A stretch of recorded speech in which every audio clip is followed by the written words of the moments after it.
interview specialist, and art character. Will Richards, news anchor, ideas. FNN, head of interviews, Zach Hayek. No board maker, news anchor, science. Don Lewis, can't drive, FNN newscast and religion character.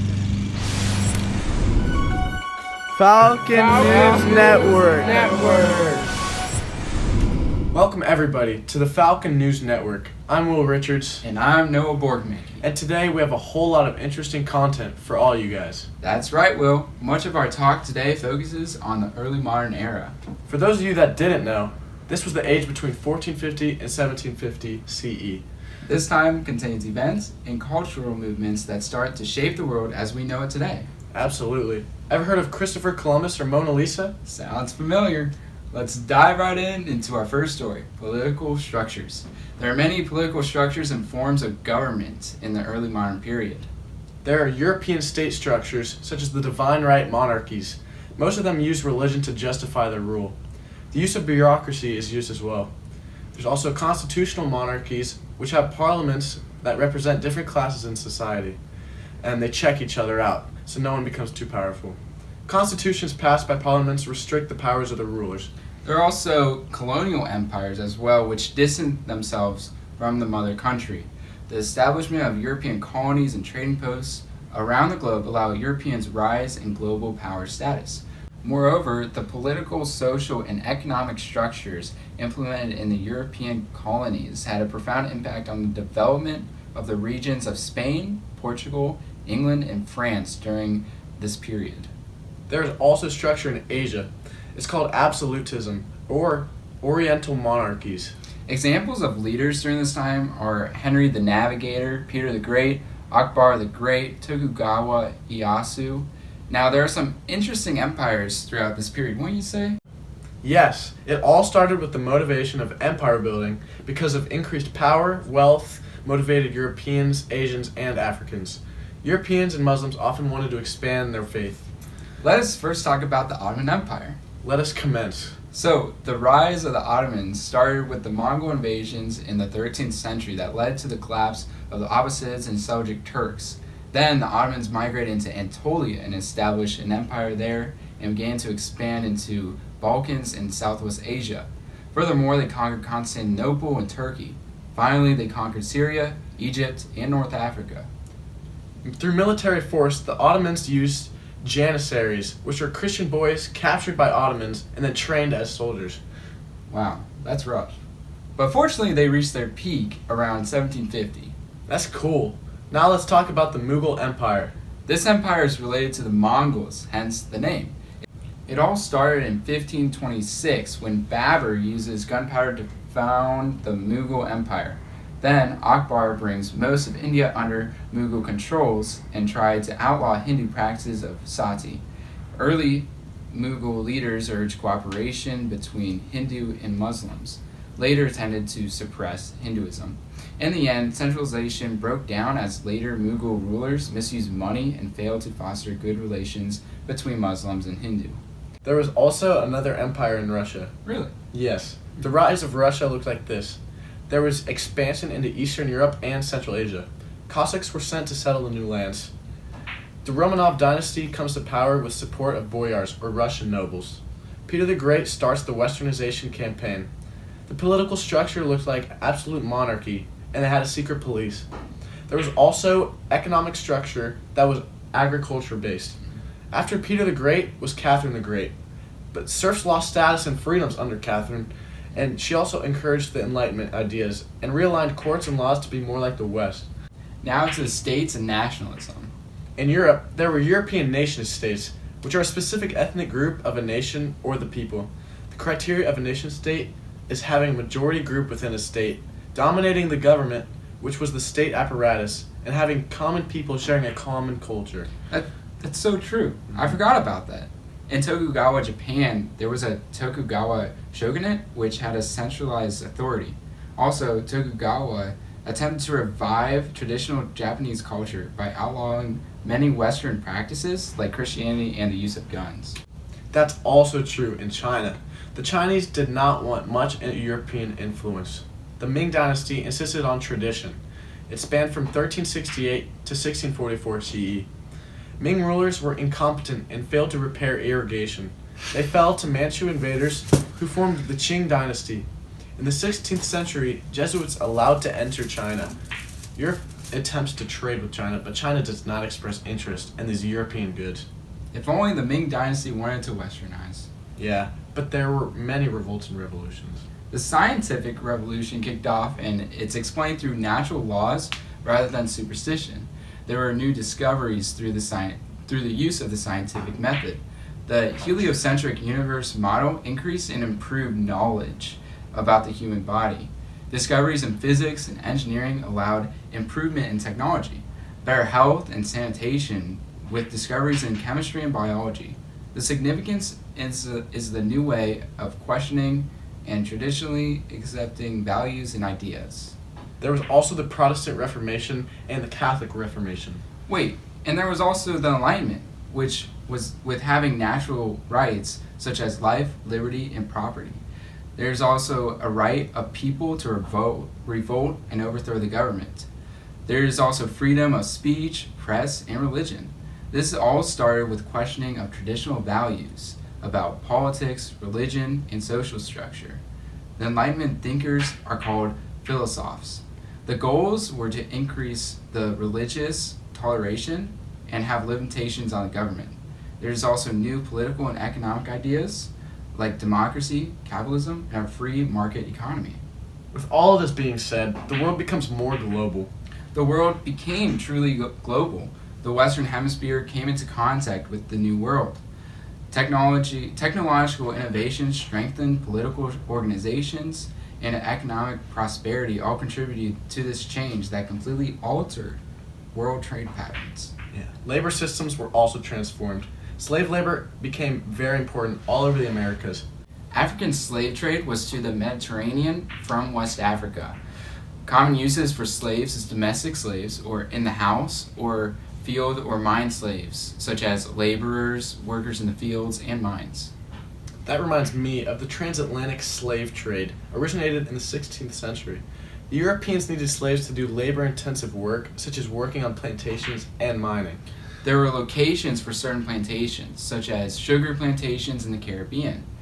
Rice, sugar, tobacco, and more were grown in the colonies. This allowed for the Columbian Exchange and the Middle Passage, which is contacts between Europe and Africa. Columbian exchanges included people, plants, animals, microbes, ideas, and technologies. Beginning with discovery of the Americas, trade with Africa and Asia ensued.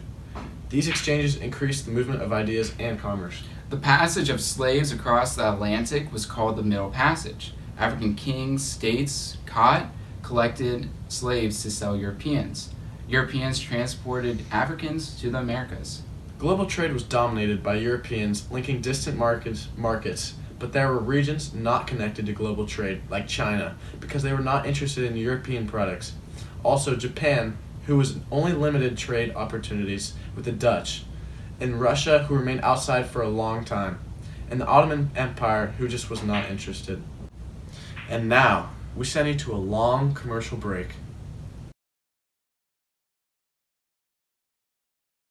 A long time ago, in our own galaxy, a movement would occur among four young boys. Where are we? Toto, I don't think we're in the post-classical era anymore. These young boys of religion, art, science, and ideas thrive in a whole different age. How will they adapt to the new conditions of the world? Go to a theater near you on July 20th to find out.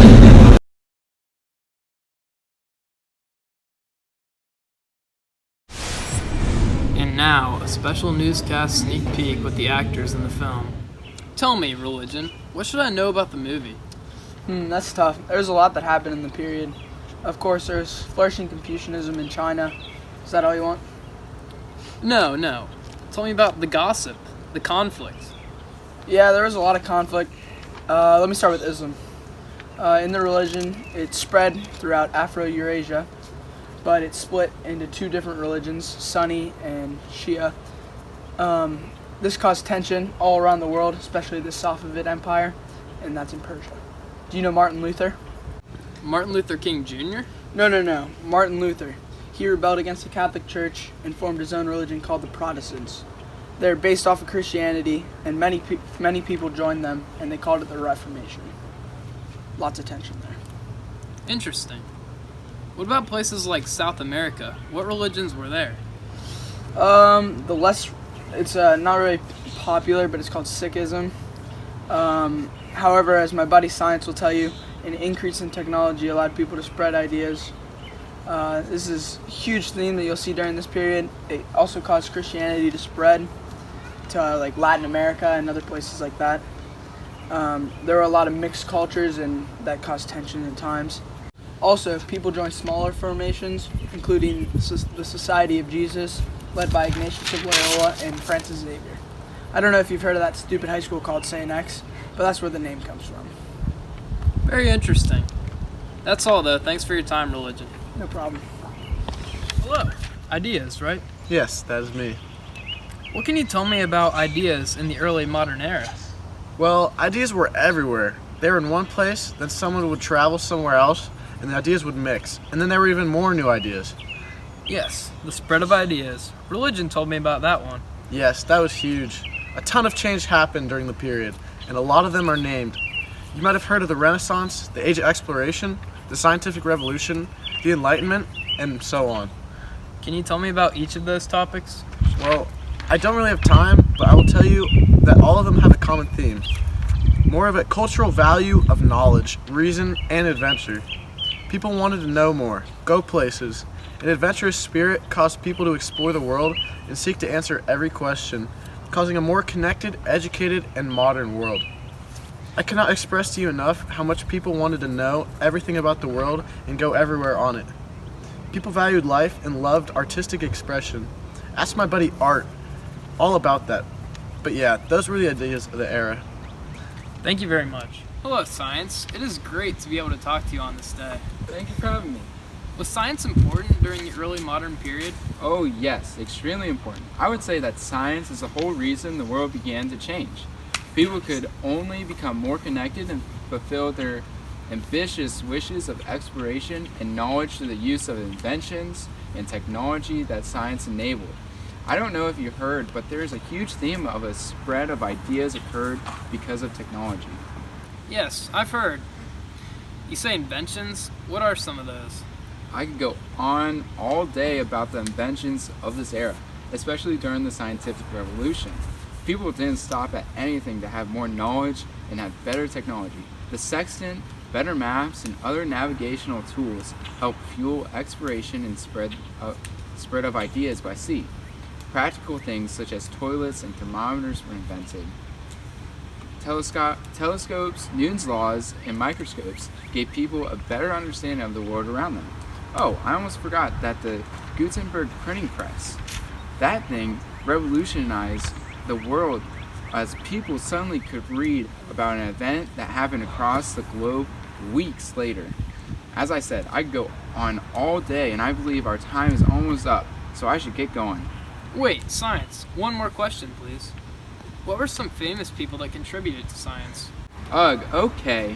You probably heard a lot of these people, like Isaac Newton, Galileo, Copernicus, Mercator, Gutenberg. Am I done here? Yes, you are. Thank you for your time. Yeah. That was the conclusion of your news special sneak peek of the long-awaited Hollywood film, Culture, the Early Modern Period Awakens. And now, a special segment on Falcon News Network of interviews hosted by Zach Hayek.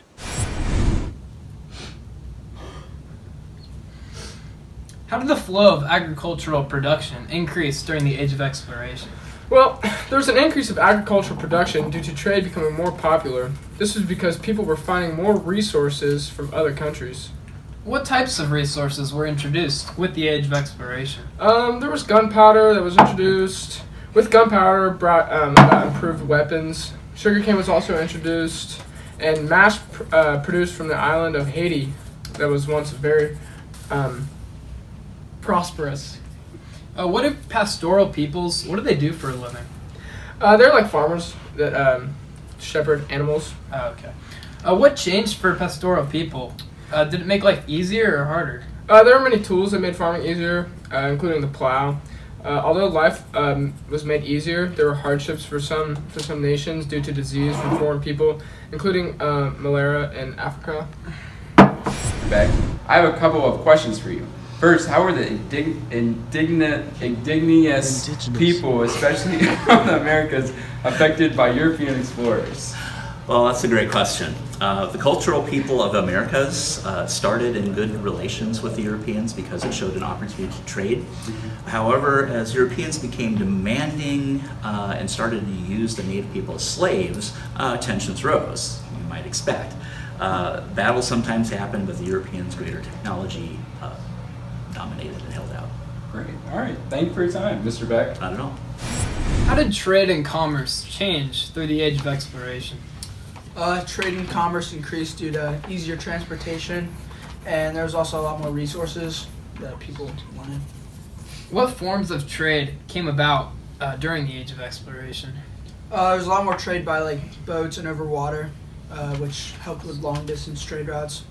Also, the Columbian Exchange began in the Americas, which was like a triangle that dealt with slavery, and it went from North America to Europe and Africa. So, Mr. Goodale, what are your thoughts about the creation, expansion, and interaction of varying economic systems during the period 1450 to 1750, especially in the flourishing economy of Europe and its effect on smaller, more developing economies across the globe? Okay, in all seriousness, how is the global trade and commerce influenced by an increase in technology? Well, the world became more connected as a result of increased technologies, especially in the sea trade. Trade occurred across the Mediterranean and the Indian Sea, connecting to Afro-Eurasia better than any time before. Thank you for your time, Mr. Goodale. You're welcome. Why was slavery such a big deal in the age of exploration? Slavery was important because America wanted to build a powerful empire, and it felt like it was important to have slaves so they could industrialize at a rapid pace.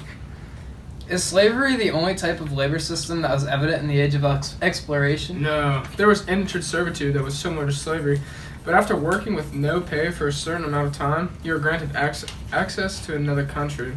There was also serfdom. What is serfdom? Serfdom was like being a slave, but you were bound to your master's land. Conditions were better than being a slave, though. When did the Industrial Revolution begin? It began in the 1760s, and that's right after the Age of Exploration.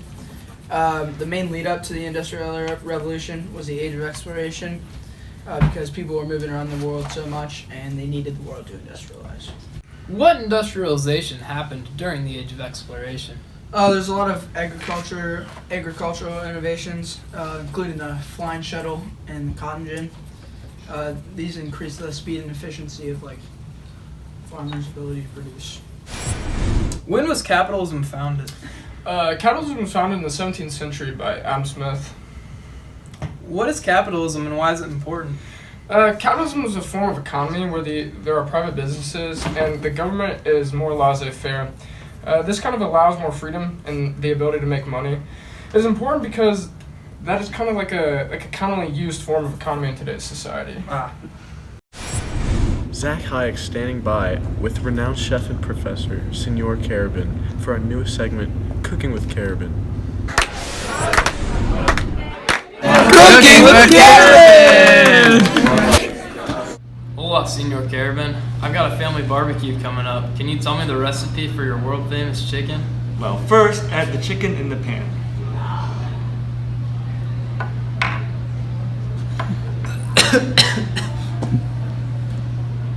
Zach, that could cause a disease.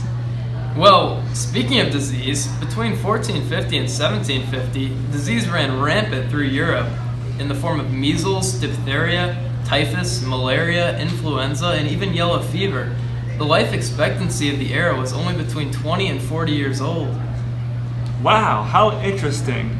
Next, add the sauce and let it cook. Wow, delicious. Back to you, Will and Noah. Cooking with Carabin! Well, that was interesting. It's time to get back to the good stuff. Well, great minds think alike. So, Yeah, in the period of 1450 to 1750, the world's population nearly doubled in size to about 745 million people. That growth was pretty exponential. The rapid growth in population was partially due to their expansion and building of new empires, such as the British Empire, the Dutch East Indies, and the Spanish Empire. European population grew from about 83 million to 125 million. Another major change was the spawn of the Ottoman Empire, the Mughal Empire in India, and the Safavid Empire in Persia and the Middle East. Europe's income was greatly improved during this period of Western expansion, overpowering areas such as China and the Middle East. Europe also expanded to present-day U.S., or the New World as they would call it. The Europeans brought over diseases such as measles, diphtheria, typhus, malaria, influenza, and yellow fever, thus causing American Indians to overcome with sickness that they couldn't cure, causing many of them to die. Europeans expanded westward from Central Europe, established areas such as Great Britain, and came into the New World by crossing the Atlantic Ocean. There are also many inventions throughout the period of 1450 to 1750. Notably, Johannes Gutenberg invented the printing press in 1455 in Germany. Didn't Peter Henley develop the pocket watch in 1524? He certainly did. Conrad Gessner invented the graphite pencil in 1565. Zacharias Janssen developed the compound microscope in 1590. What other inventions are there, Mr. Richards? Hans Lippershey invented the refracting telescope in 1608. Evangelista Torricelli developed the barometer in 1643. And Bartolomeo Cristofori made the first piano in 1709. Wait, do you want to play right now? Let's go. Oh, okay. Ready? Yeah. Oh,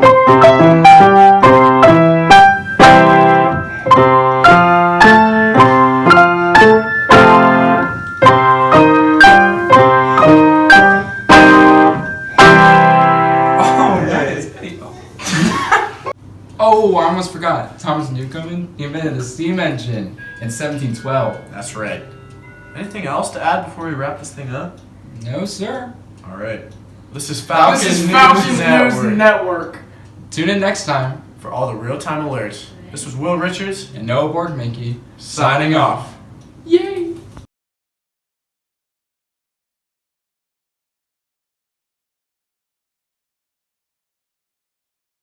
Wow, delicious. Are we just going to do like this then? Mm-hmm. All right. Right? Yeah. Right? Go. I'm standing here by. Oh, wait, hold on. All right. All right, restart. All right, restart. All right. I'm standing by here with renowned astrophysicist Dr. Beck. Okay, we'll have to correct a couple things here because I don't have a PhD, so it's just it'll just be Mr. Oh, so. Oh. All right. Unless we want to lie. All right. Sorry. No problem. All right, restart. Okay. 3, go. I'm standing by here with renowned astrophysicist Mr. Beck. It's great to be with you today now.